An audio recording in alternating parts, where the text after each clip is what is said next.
Okay, people. So today I am joined by Faisal Lutchmedial to talk about his new short film, The Sea Between Us.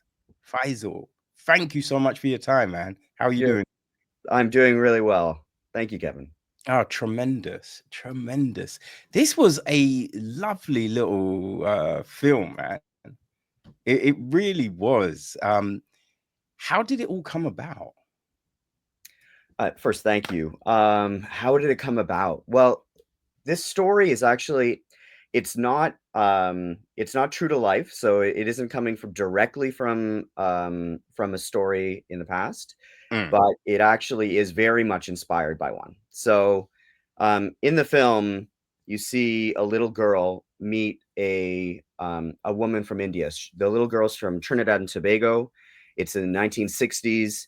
In that time, people really haven't, it's before globalization. So the little girl's really has a curiosity for India because that's where her people come from, but she doesn't know much about it. And so yeah, she meets her auntie, and her auntie is from India and basically becomes obsessed with this person, follows her around and listens to her very attentively to kind of understand where she came from, but also kind of be inspired by her adventurousness.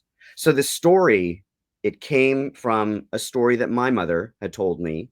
My mother was from Bangladesh, and she met a man, a Trini man here in Canada, and married him. That was my father. And when they had gotten married, she went to Trinidad for the first time to meet her in-laws and see the family. When she got there, the reception was really remarkable because she was that first person that not just this little girl, but really the whole community had ever met who came from South Asia.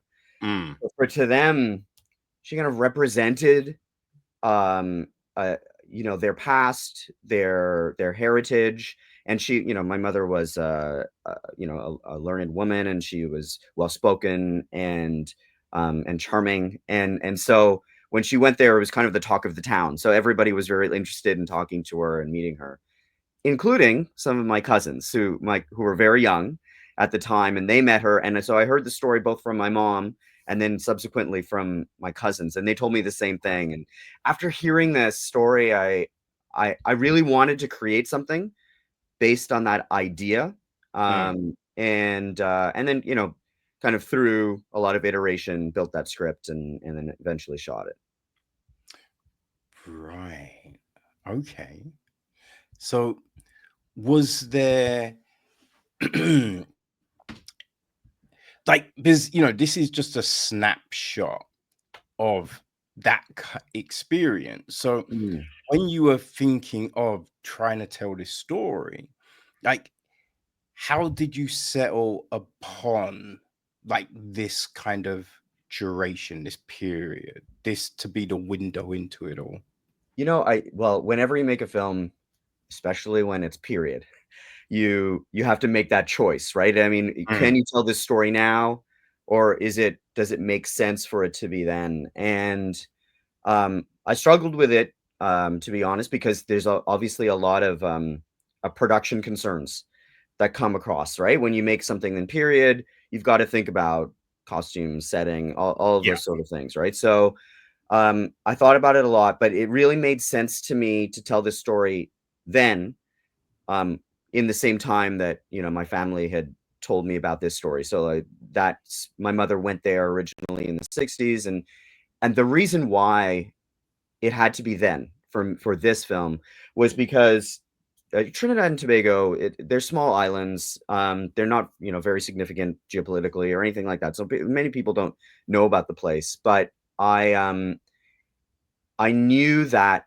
at the time, this is long after indentureship. All the people from India had come to work in the fields and then stayed there after that period, but before independence and before globalization. So before they really had a lot of contact, there's no internet, Mm, there wasn't even really a lot of television. There were films, like they got some Bollywood films and so on that come into the cinemas, but it was really limited access. So these people they were, they were longing for something, a taste of home, let's say. yeah. And And for me, that I really wanted to depict that. So that longing, and longing is actually a very good word. That longing follows the little girl who we follow. She's the main character, and we kind of follow her perspective, the longing to understand where, her people came from, as well as where she could go. So it wasn't Mm. just about the past, but also the future, like where she might. By the end of the film, without a spoiler, she you can see that she is interested in maybe broadening her horizons and going off and seeing the world like her auntie has. Well, I think that is one of the remarkable things about this, and what you're able to show the viewer is this magical experience that Rumor is having. Right, just from the beginning, when she's looking out the window and be like, "Oh, they're coming," right, and then just this kind of like, "Oh my god, this woman from this other part of the world is here." And yeah, thinking of what she could be, because I mean that's what we do as kids, right? It's just like, oh my god, if they're there, that means they probably run it. They could be the king, they could be the queen, they could own all of that. Oh, this is crazy. And then when you talk to them, and I think sometimes it's that realization of, oh, oh, you're just a teacher, right? But it's just like, who said I'm ordinary? You know what I mean? Just because there's in your mind, it, well, I know teachers. There's nothing special about a teacher. But then, right, it's, when she's shown the globe and everything, and it's just that wonder is there. And I think being able to achieve that without a load of words, a lot of times it's the mannerisms, it's the body language, the facial expressions, the movement, just these things. That's a really difficult thing to do, especially with children. So you did a remarkable job with this. Thank you. I was definitely blessed by a wonderful young child actor, Sanjana Morang, and she. This was the first things she'd ever acted in. Oh, damn. She was really excited about acting. We had like long conversations before we shot. We met her in Trinidad, so we cast the film. Um, kind of a little hybrid. Most of the characters are from Trinidad and Tobago. Kavita Musty, who plays the auntie, she is from Canada. She had worked in India as well, so she had that, and we flew her down for the film. And so me working with Sanjana, a fresh actor, who was excited about it, and she was. What was amazing about her really is that every single day that we worked together, you could see, and the crew could see her marked improvement. She was Mm, just, constantly absorbing the information that we were telling her. She was watching what was going on, even like practically, like all the film stuff that's going on, right? The stuff that usually when you watch a movie you don't think about, but just cameras and what they do and where she needs to be compared to the lens and the sound, etc. And working with Kavita, she was able to kind of build as the shoot went on. It wasn't a very long shoot, it's a short film, but yeah, it was remarkable. And so what what she was able to do, I was so happy with is show that wonder. Maybe part of it is because she was, for her this was a new experience, so maybe that a little bit of that came through on camera, but yeah, it was really wonderful to be able to do that with her. mm. Yeah, I think because it just as I said, it taps into that childhood experience when the world starts opening up for you. Like what was like the biggest fear coming into making this? When it comes to, the whole casting, being able to truly portray your vision for the film. Well, there's a few, as you know. There's lots of challenges when you're making a movie. But I think, I should say casting primarily. I'm going to start there because I think it's the most important aspect of making a movie. you've got to make sure that the people on screen are able to do that job, like, you know, whatever it is, and that can be really hard. There's lots of great performers out there, but are they right for your role? Can Yeah. they, you know, can they do that thing that you want them to do? So that was first. Very fortunate. I mean, the entire cast was amazing. So I feel like we succeeded there. Beyond that, the film is told in kind of a lyrical fashion, right? So there's a non-linearity to it. It goes back and forth a little bit. Um, we see Ruma's imagination, and you know, she's imagining what life is like for this, you know, Indian princess basically that she meets, and so Mm. we see her dreams and her ideas as the film's going on, and so in order to have that effect, I knew that we would need to shoot the film in a way. I mean, obviously you shoot any film non-linearly, but I really wanted to feel the magic of that, and I didn't want it to be necessarily imbued directly in that script, right? So that we had words, we had a script. I mean, what you saw is basically what I wrote, but I also wanted um to play.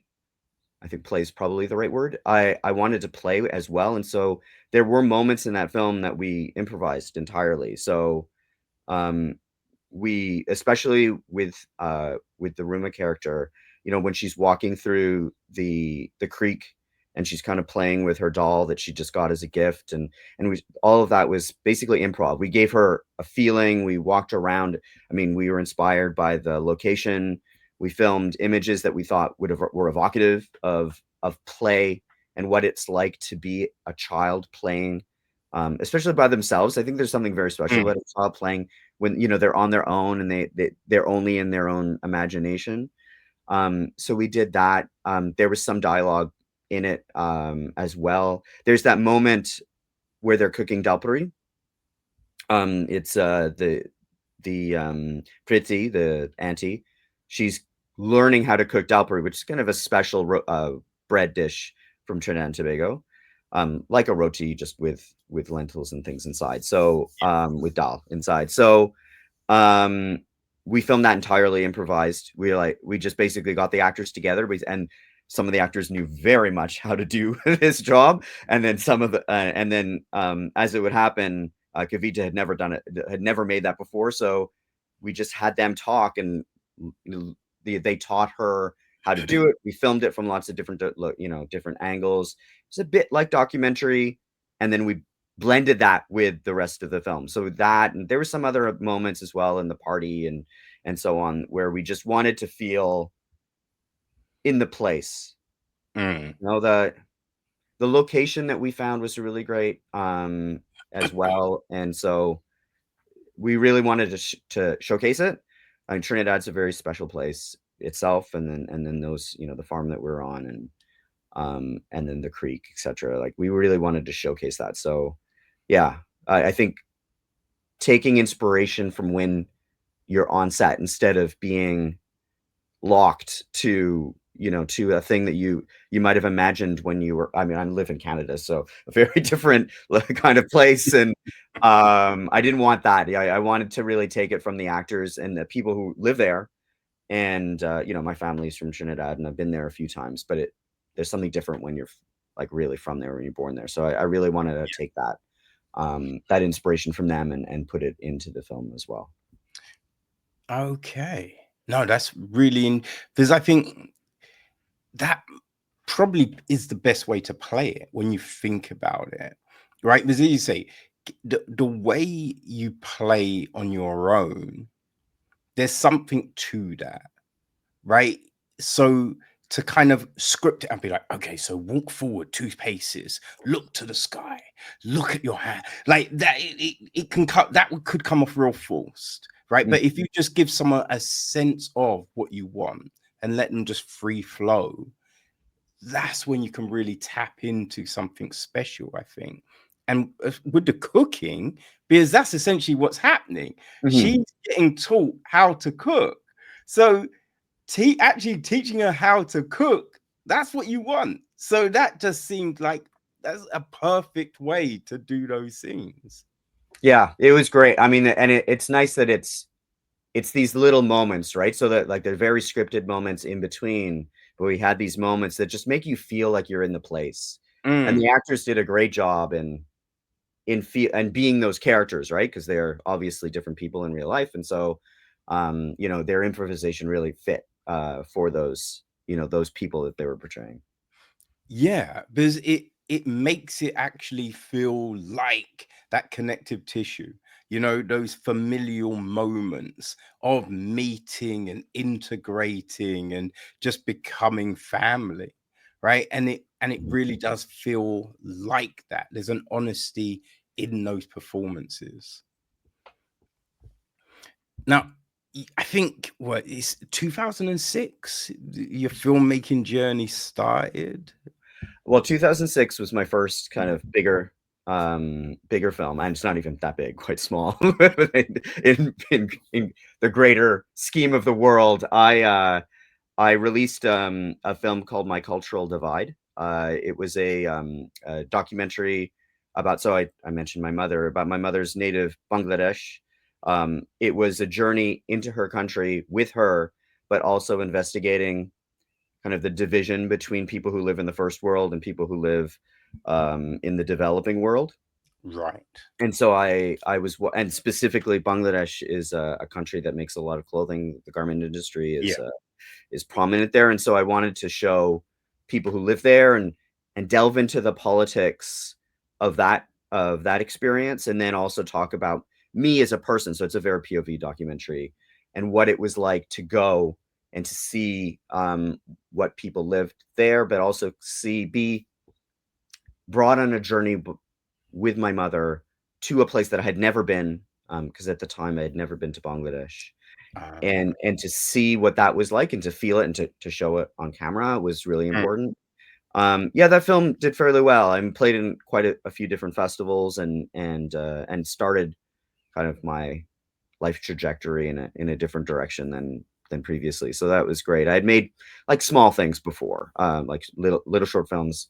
Honestly, things that I don't show anyone anymore, and that sort of stuff. Like I was younger and learning, and I mean we're always learning, but I think there was definitely a turn with My Cultural Divide. I ended up like I said, playing in festivals and a good portion of my career, at least after that point for the next 10, 12 years was in documentary in post-production.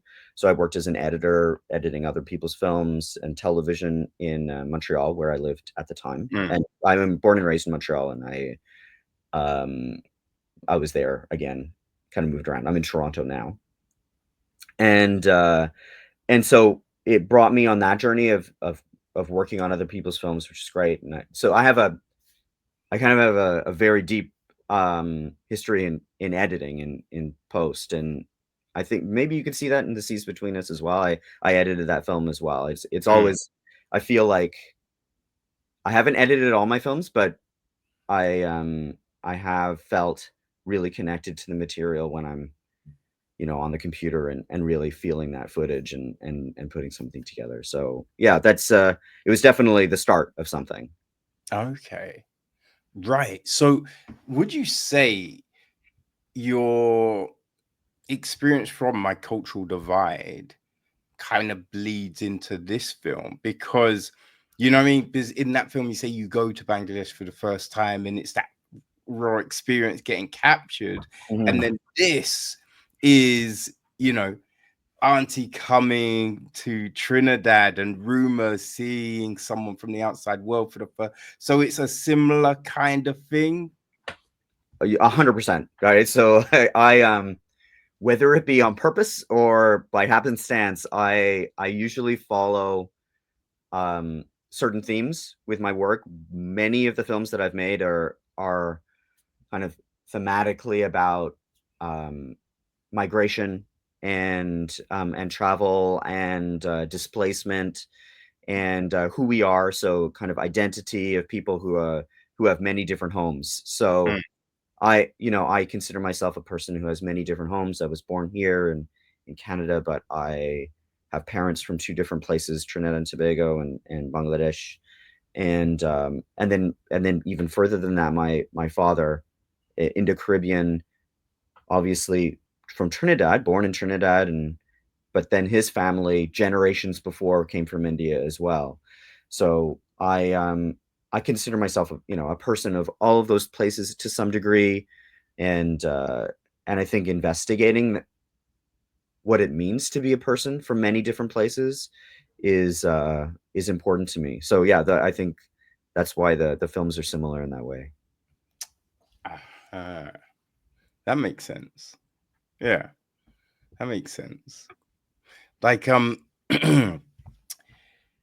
with this new one, Mhm. right? Was there like thought about the time of like the duration of the film itself?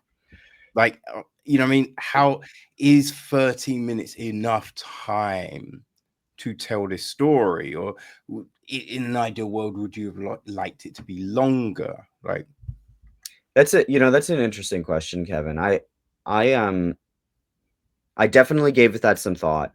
There's a lot of practical concerns when you're making a short film as well. I mean, obviously, just money. mm, Making a film that's longer, whatever it may, if minutes, or 10 minutes or so, there's extra dollars connected to that. So I had to think about that.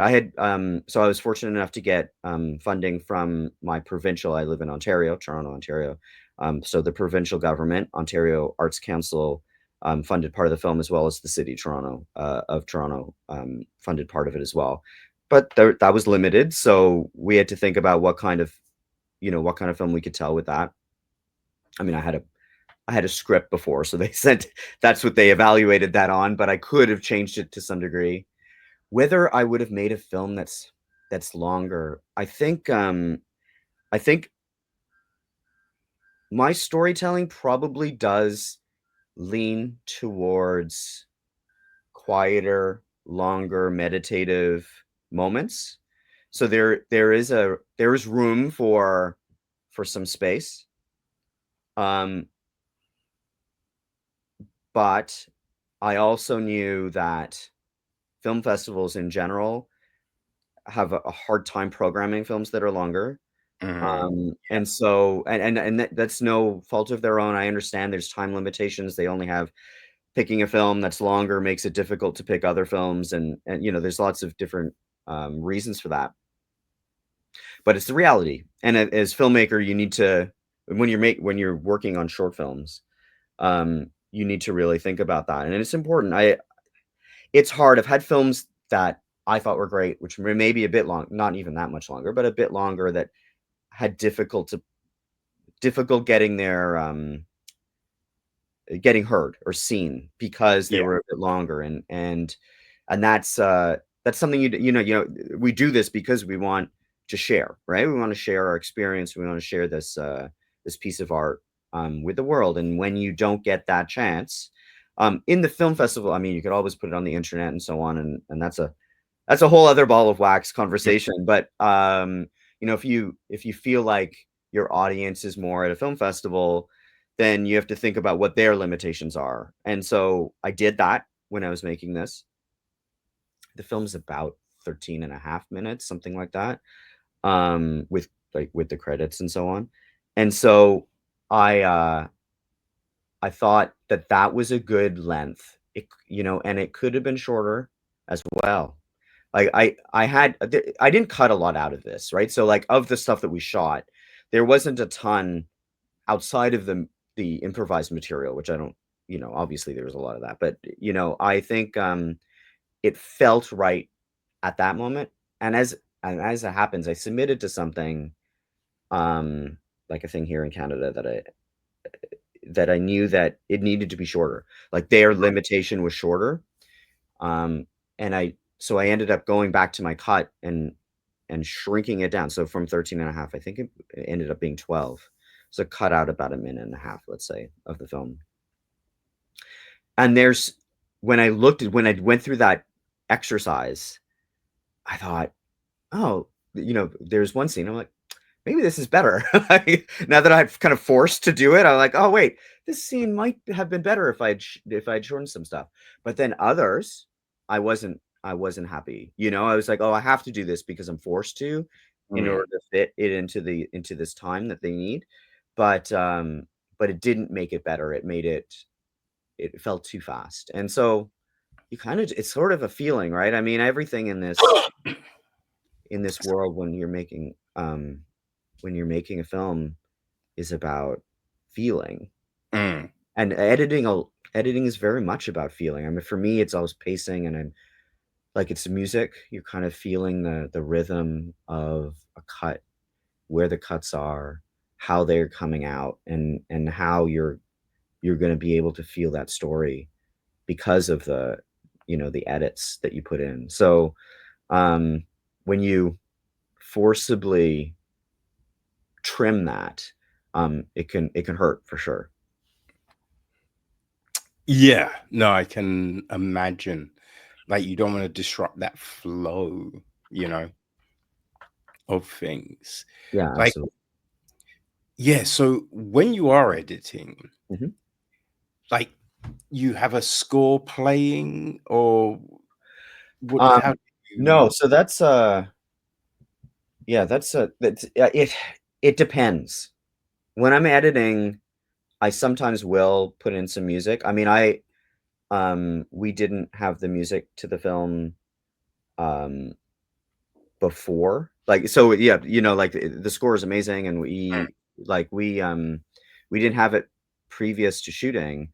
And so I put in occasionally some temp, this is very common. You put in a temp track Yeah, and you hope that it feels right.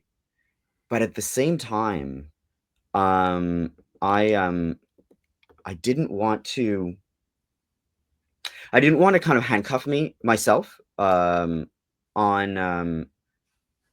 like on 'cause a rhythm comes from from that music and from that you often will be unconsciously, if not consciously, affected by the temp music that you put on with the edit, and maybe that isn't the right thing, right? Like maybe it's like that might be great music, yeah, but it might not necessarily be the right thing for that film. And if it's not, you really have to if it's not, it can really hurt, I suppose, is kind of where I'm getting at. And Amrita the composer is Amrita Vaz. And the way that we worked, I was editing and I showed her a rough cut. So it wasn't a fine cut, it wasn't a lock.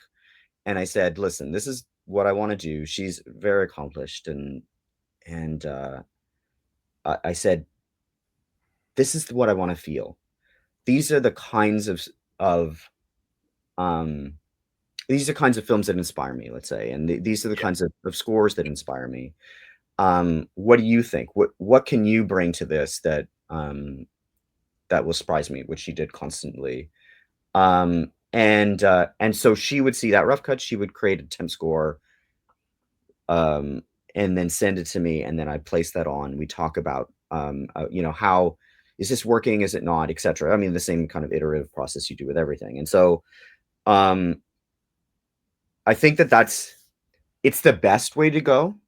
However, it is it is a bit more time consuming because you need more time. For me, this is a short film. I'm not under a deadline. I'm able to spend time. That's the one resource I have in abundance. So I was able to do that and give her the time, hopefully to be inspired and to create something that works with the film. So yeah, that's kind of how it worked for this one. Okay. Like, in an ideal world, Mhm.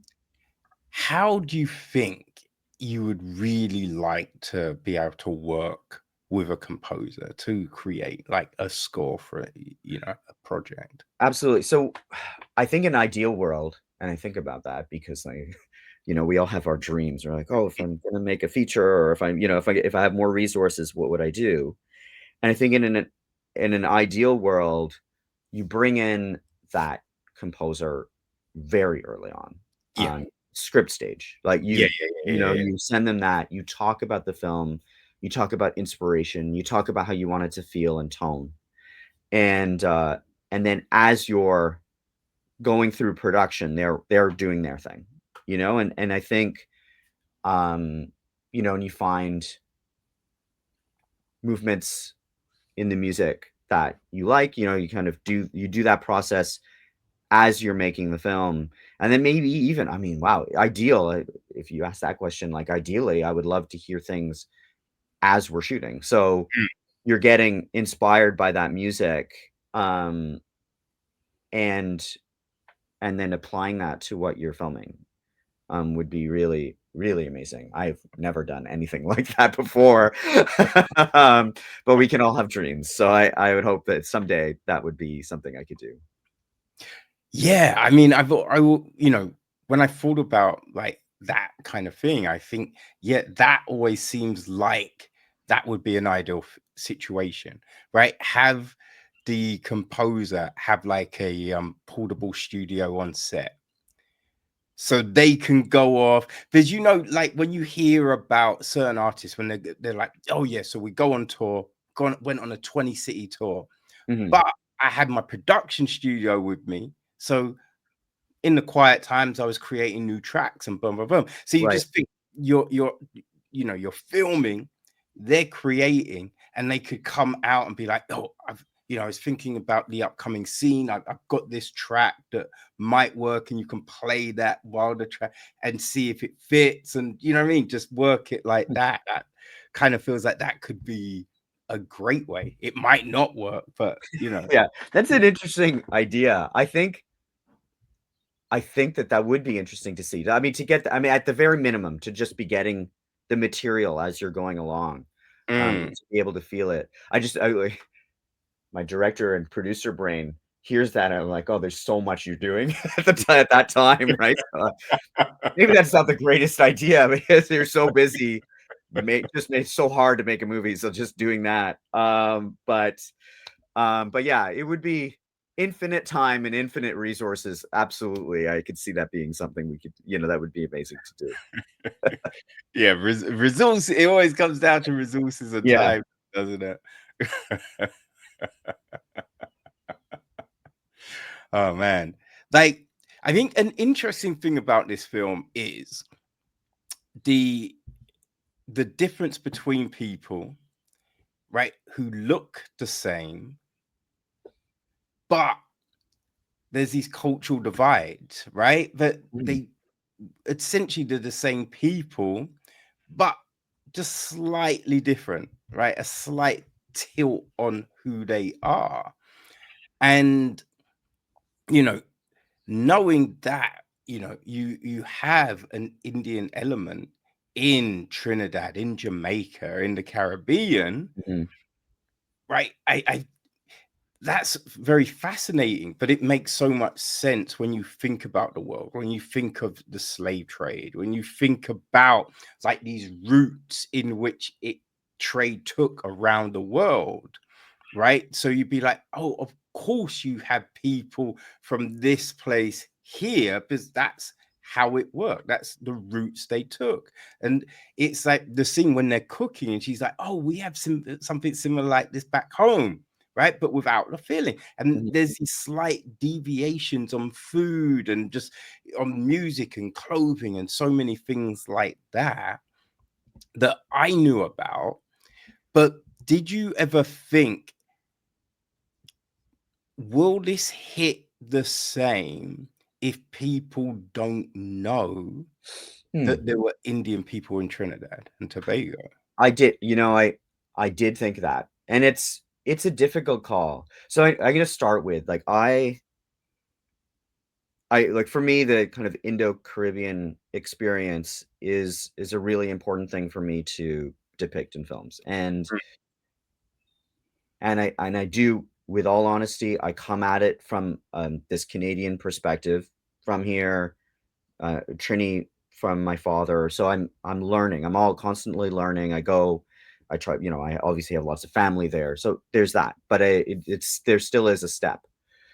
But I always saw throughout my life, I saw that experience, even their identity, their existence alone was very much not known. There was a Yeah. lot of people who had no idea that people who were Indian, who were, South Asian, lived in the Caribbean. That was that experience very much, um, obviously the African experience from the slave trade and all those people that live there and have, were forcibly taken and then made a home eventually, in those places. That experience is known, and it's amazing, and like a very important history to tell. But in terms of my personal life, the Indo-Caribbean experience, I felt it wasn't really depicted very Mm. much in media, and so myself as a filmmaker, I feel like if I'm going to make stories, I should make stories about something that are informative. I mean, I'm not saying educational, but are telling my story, telling the Yeah. story of my people, in a way, and hopefully to a wider audience. So I thought of that. I thought, how can I tell stories about this place and these people? And I have other films. I have another film, and hopefully a feature, which I'm hoping to get going. That's also, Canadian, Indo-Caribbean themed, and how do I tell that story? And talking to people often, they'll have those questions about me. If they look at me, if I'm in Toronto and I'm in a social situation and I talk to somebody, the initial, um, reaction to them, whether or not they ask the questions or anything like that, is, oh, that person's family must have come from South Asia, Yeah. India, Bangladesh, Pakistan, Yeah. Yeah. Yeah. those places, right? That's the initial reaction. And I'm that's no fault, right? I'm not saying there's a fault there. I'm just saying that that's the initial reaction because they see my skin color and they assume, what the normal person would assume. Um, and so, but for me, I feel that there's kind of an erasure, right, of that Indo-Caribbean experience when that happens. If somebody looks at you and take considers you just of one place. Um, and again, I'm not blaming anyone. I'm just saying that's kind of that's what happens, because of it, and because, like you say, the people look the same. So I really wanted to make films, I mean, that show that place that my dad came from, that I think is fascinating. His experience, I mean, the indentured experience as well is not something that people really talk about a lot. It came post slavery, in a very strange moment in history where, uh, England was trying to have something a little bit like slavery, but not quite like slavery. And so, they created this system of people who would come and work for, a certain amount of time, and you live in conditions that were similar, but again, very different. So, Yeah. like that whole experience, I think is very fascinating. I mean, from an intellectual point of view, it's very Yeah. fascinating and horrifying also, and in all of those things. And so I'm I'm interested, like, not necessarily telling stories about that, but kind of just the people that went through that and what they are now and who they are and what they, want to be. I think that those questions are things that are really, really interesting to me. Mm. I'm not sure if I Yeah. answered the question, but No, no, no, no, no. It brought up some really interesting points, right? Because I think it's interesting because, yeah, you supposedly, right? Supposedly, you banned slavery, which didn't really, right? But you've supposedly banned slavery, but then you bring in indenture and other things like that, which are the same thing, just under another guise, right? yes. And it's just like, wait, how the fuck do you go from this point where everyone supposedly is against slavery, but then they're like, oh, that's fine though, right? Yeah. It's the same thing. So what is actually the driving force of these? There's this just like, I think you hear, oh, people did this for this reason as a kid. And then you do some research and you find, Oh, the actual reason for that thing, it wasn't necessarily because everyone was so moral and great. It was more of a financial thing or trying to screw over their neighbor, or you know what I mean? There's other reasons for these things. It's like when you're told, oh, slavery ended on this day, and then you find out, no, it did not.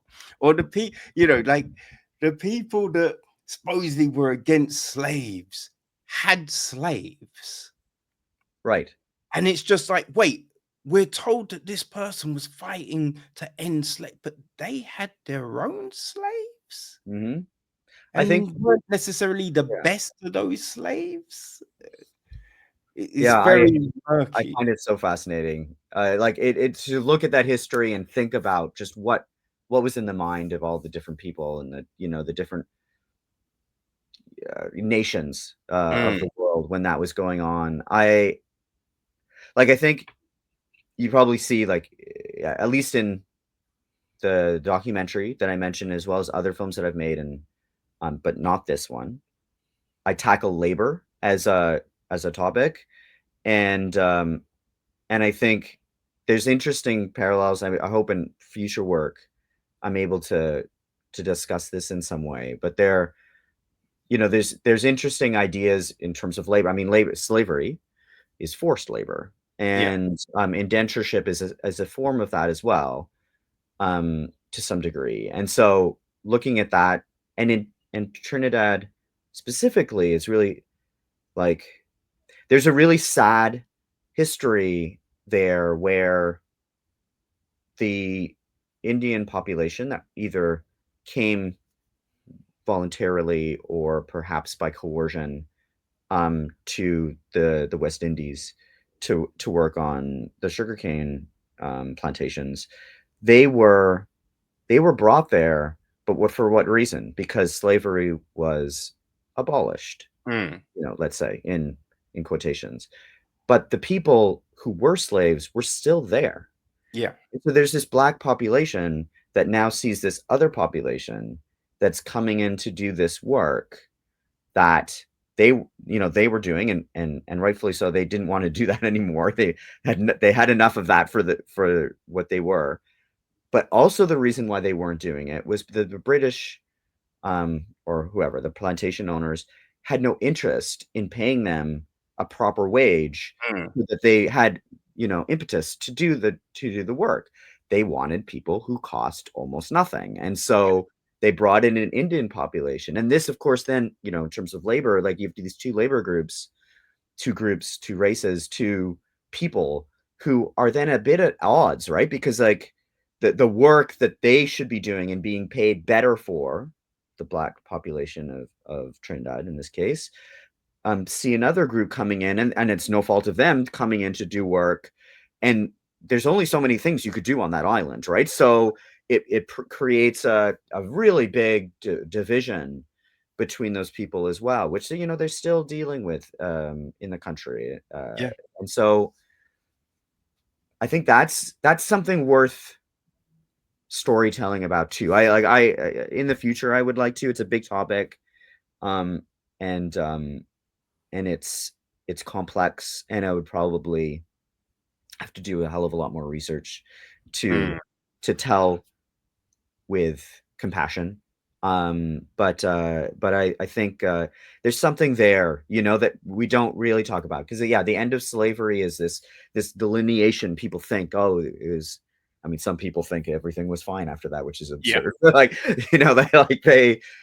there is a delineation of this was, pre and post slavery in whatever country you're talking about, and really, it was a lot more vague and nebulous than people give it.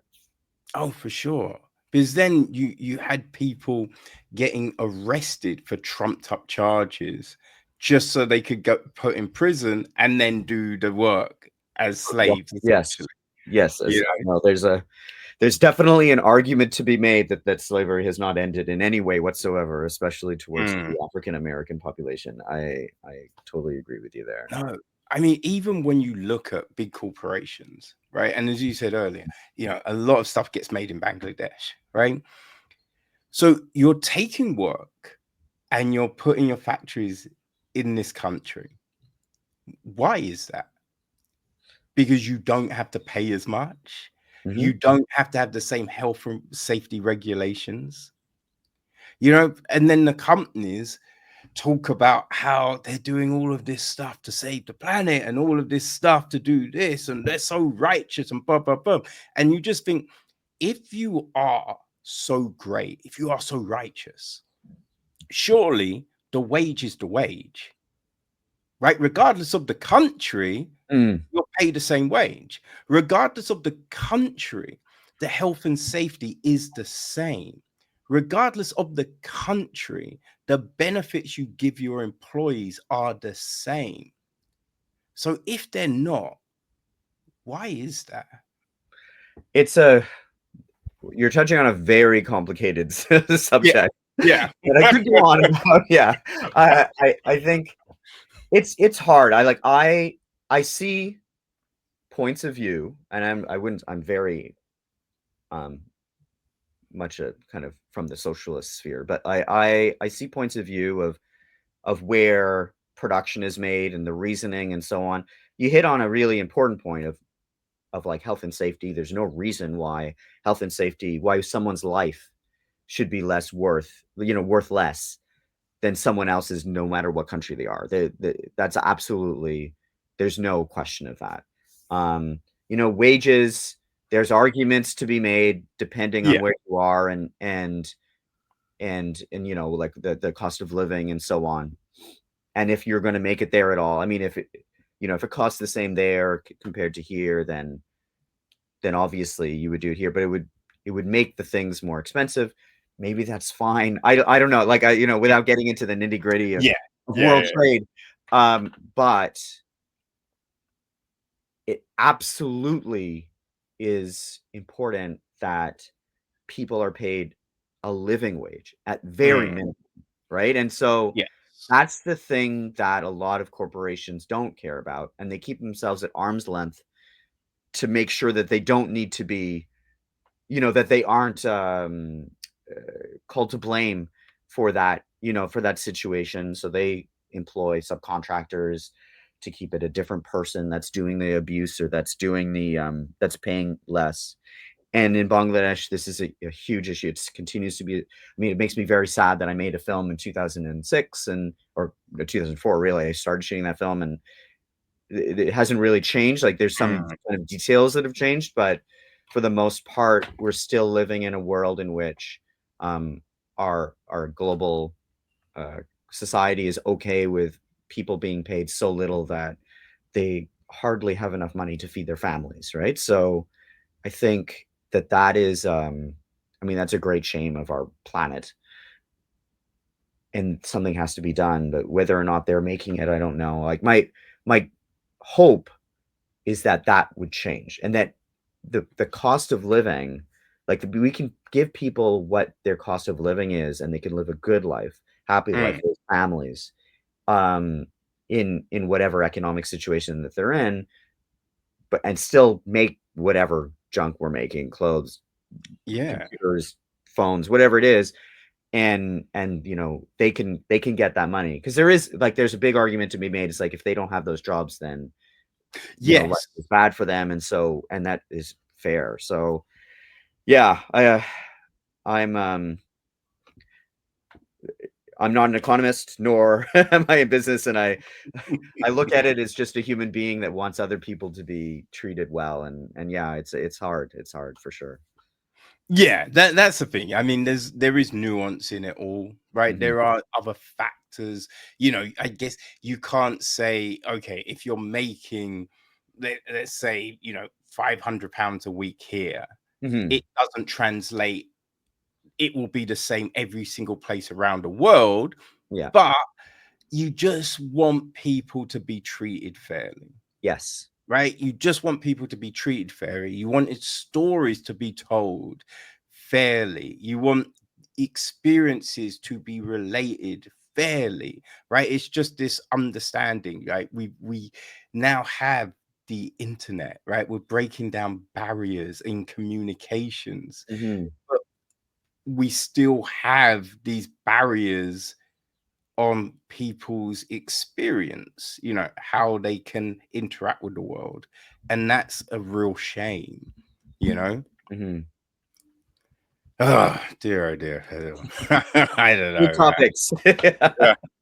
But I do, as I said, I love the fact that you're telling this story in this film, because yeah, I think knowing of the Indo-Caribbean experience, that it is a thing, right? That there are people in these places.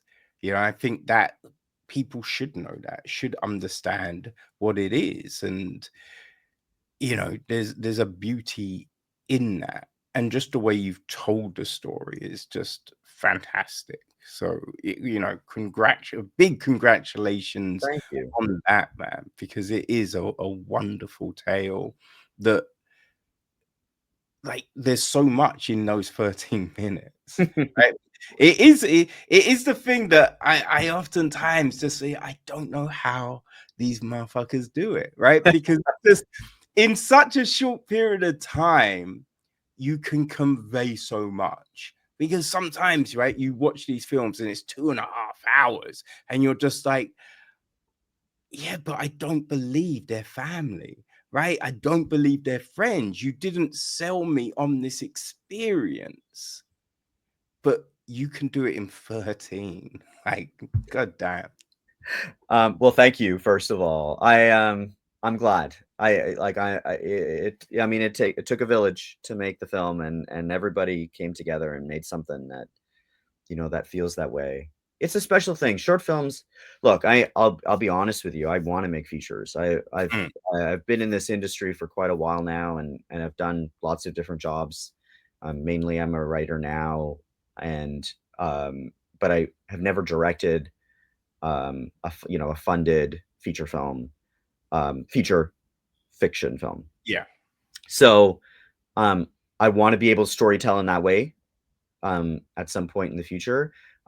But telling a short story is also its own little piece of magic that is really, like you said, it's special. Like being able to tell a story in that short amount. I mean, I've seen films that are 6 minutes that are just fantastic, Mm, and being able to tell something, to feel an impact, to feel emotion in a short period of time is really great. So yeah, that form, that piece, that way of art, that type of art, I think it's great. I'm glad that there's short film festivals or film festivals that show these films, and now I'm glad that with the internet, YouTube or Vimeo or whatever it may be, that there's a way for people to enjoy short films, and people do, kind of worldwide without any barriers.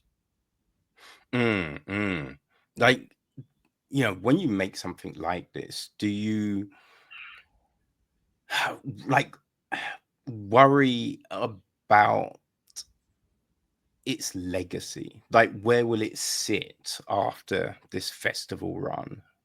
I think you do. Um, I think you definitely do, especially with a short film.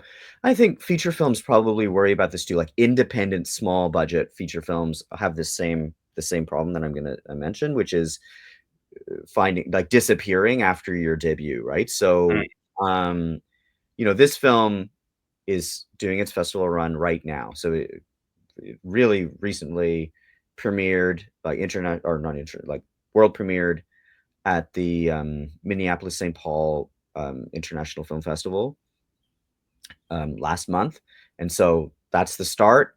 Even though it finished it like a year previous, so like that was the start, and then it's played in a few festivals since. And it's going to be playing at the UK Asian Film Festival mm, um, in how many days? In 8 days. So from now, so it's on the 10th of May that it's premiering there. So which is in London, and so that's great. Hopefully, it'll be in some more other film festivals after that. Um, but that's limited, and obviously, your audience is as small as a cinema can fill, and so you want other people to see it. Where's the legacy of the film? I think in today's world, It's obviously, you can put it on the internet. It can be available.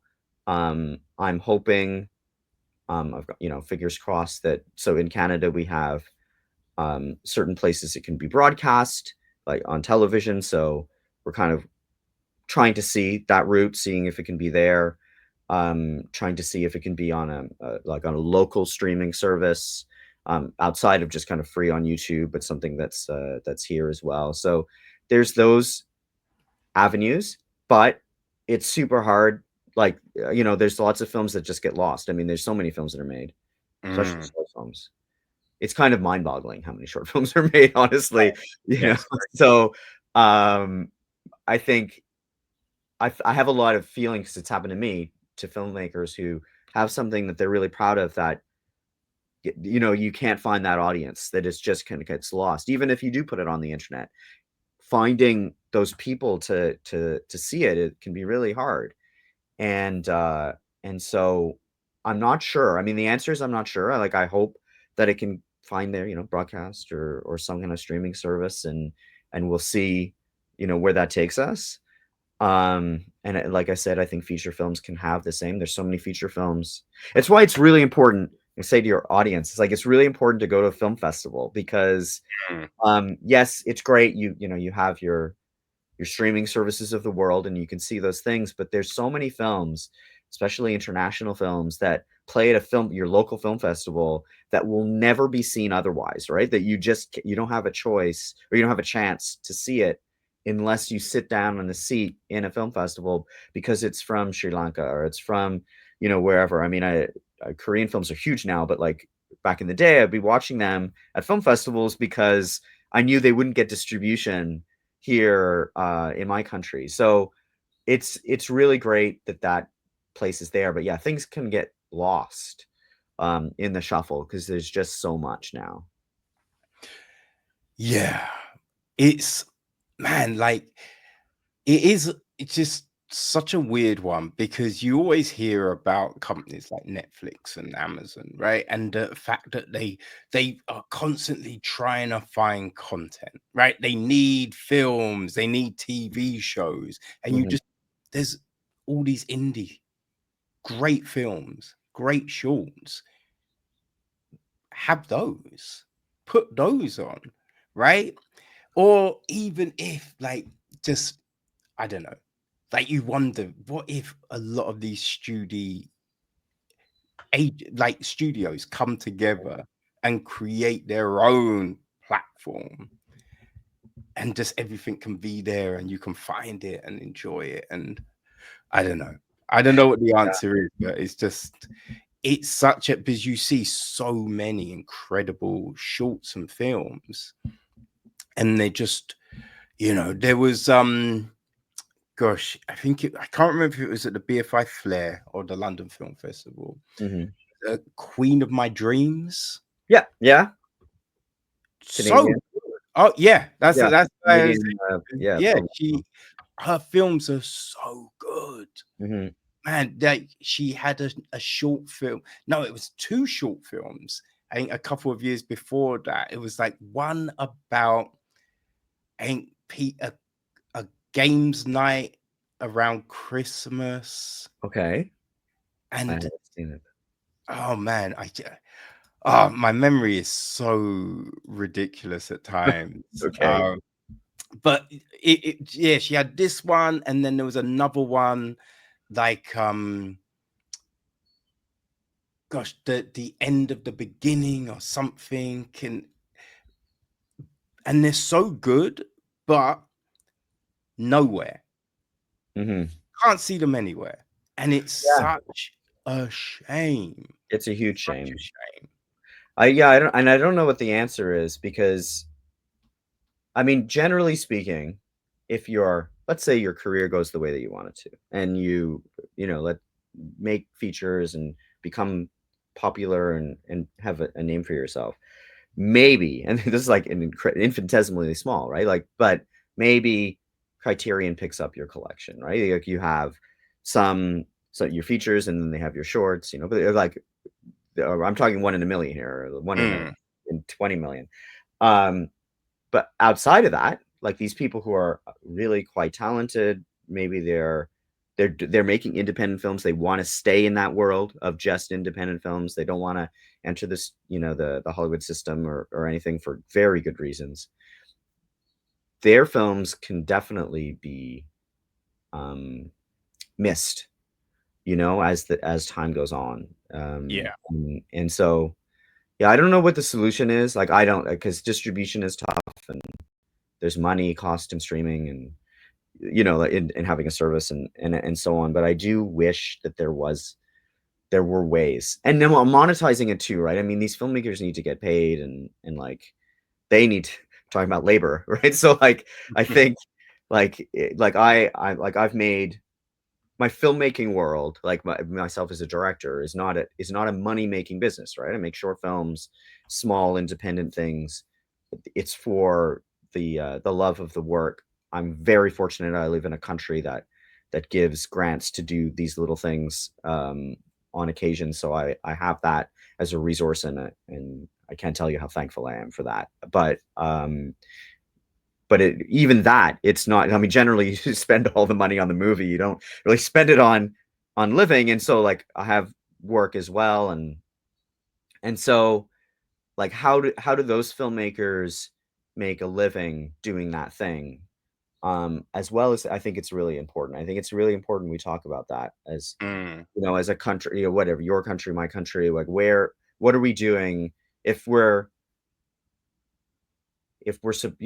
say we're supporting these artists? Well, then, let's give them a living wage as well. Like, let's try to make it so that they can have the mind share to create beautiful work that's reflective of the societies that we live in, that are tackling important topics of the day, because that's who we are. That reflects who we are as a people. I think that's really important. Well, yeah, because I think, you know, you hear governments talk about like the need to do more around mental health. And I think artists, creatives can play a huge part in that. Because when you find a film, a piece of music, a poem, a book, or that can be so uplifting, right? Absolutely. Watching something incredible can really just change your mindset.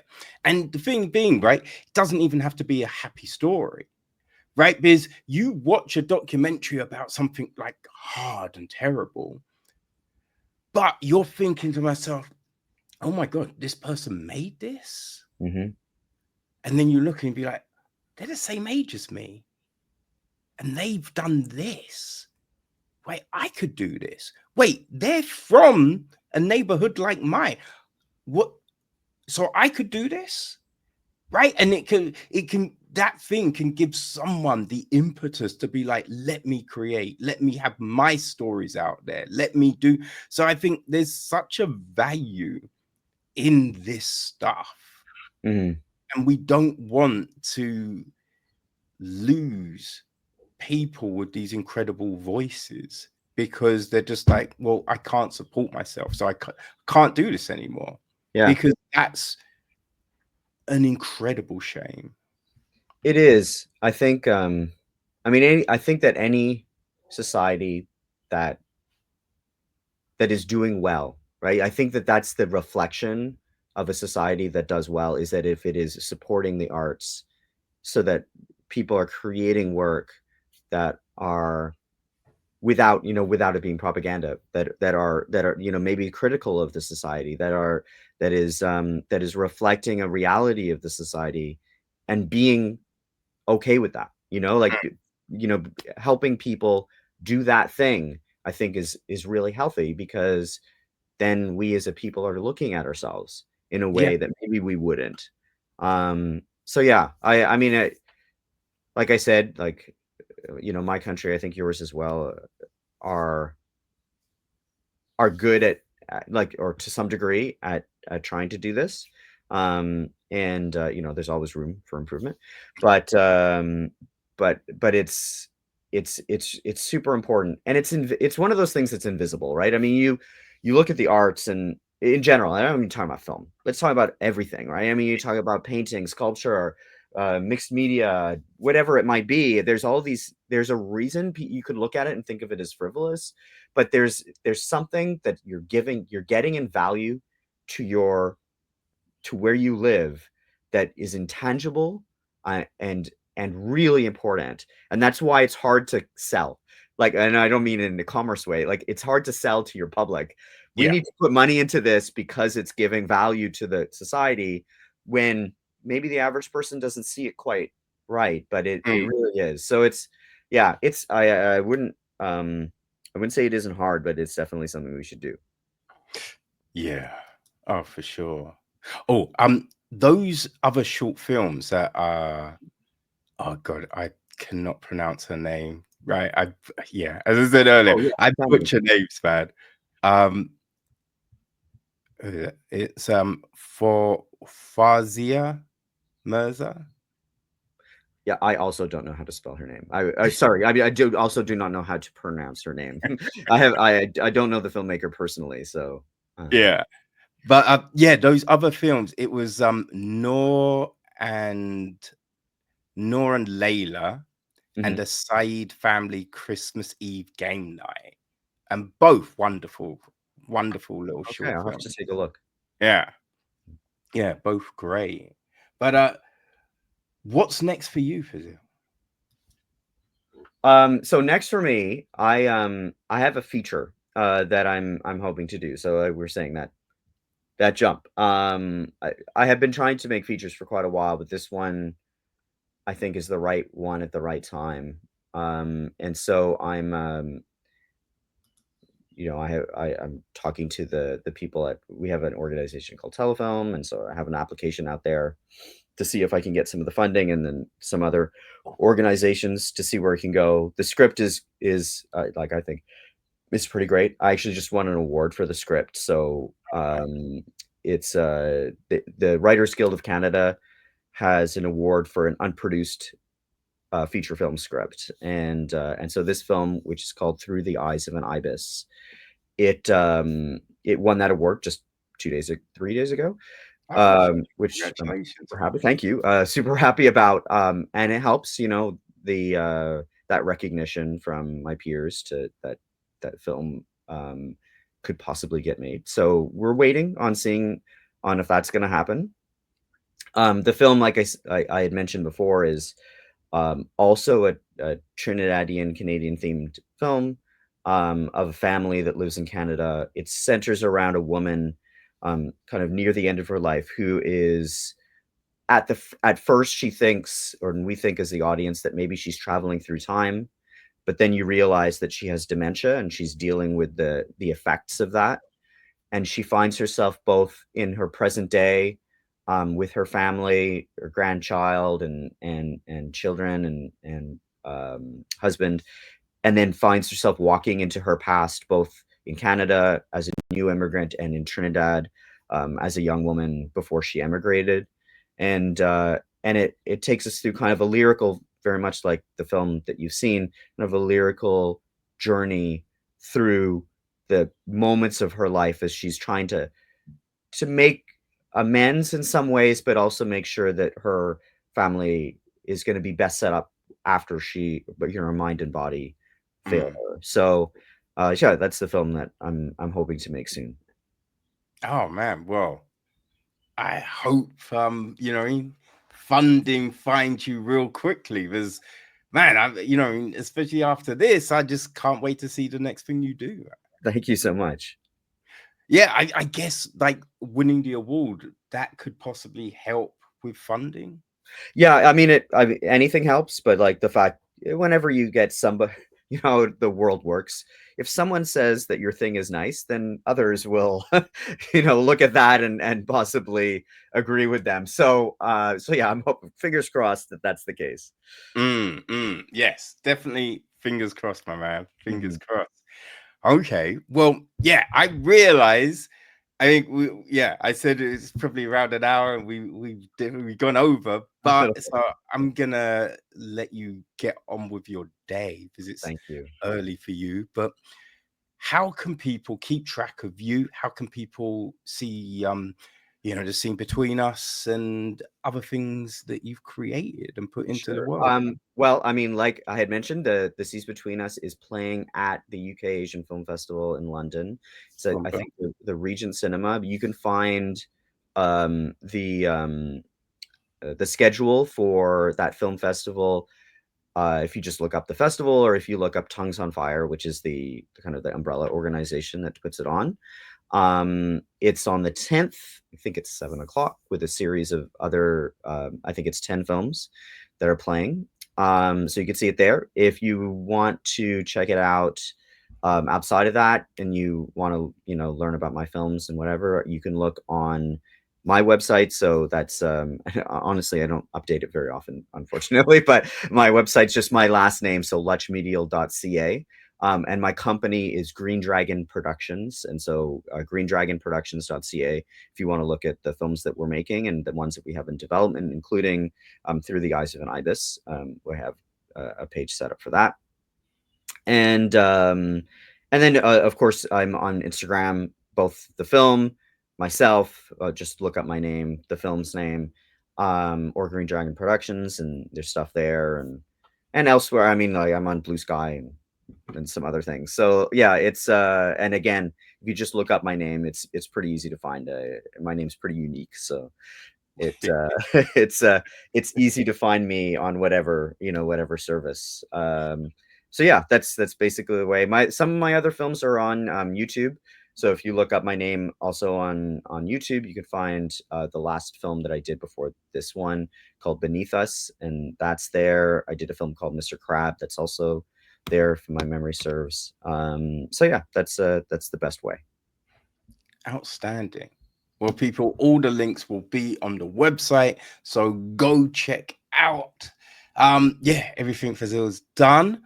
Yeah, mark down the 10th of May if you're in London in the UK, right? So you can go watch The Sea Between Us live. Will you be there for a Q&A or anything like I that? am gonna be there. I am very excited. So I started a new job recently, and I didn't think I was gonna be able to go. But then my bosses were very nice and allowed me Amazing. a few days. I'm not gonna be in the UK for very long. I'm coming in like a few days before the my screening, Hmm. and then like a day afterwards. So yeah, it's I'm really excited to come in. I'll be there. There's, I think, a Q&A after the films, so I'll be there for that. And if anyone wants to chat, I'll be happy to do that as well. Oh, fantastic, man. Fantastic. All right. Well, that's great, man. That's great. Thank you so much for your time. I really appreciate it. Congrats on the award. Congrats just on the film, because it is wonderful. Thank you So, so much. yeah, looking forward to what's next, man. Thank you. Take care. You too. You too. Thank you.